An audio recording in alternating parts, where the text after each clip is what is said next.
श्रीशेषशैलसुनिकेतन दिव्यमूर्ते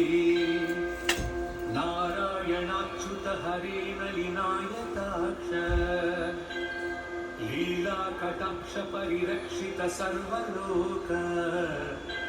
श्रीवेङ्कटेश मम देहि करावलम्बम् ब्रह्मादिवन्दित पदाम्बुजशङ्खपाणि श्रीमत्सुदर्शन सुशोभित दिव्यहस्त कारुण्यसागर शरण्य सुपुण्यमूर्ते श्रीवेङ्कटेश मम देहि करावलम्बम् वेदान्त विद्य भवसागर कर्णधार श्रीपद्मनाभ कमलार्चित पादपद्म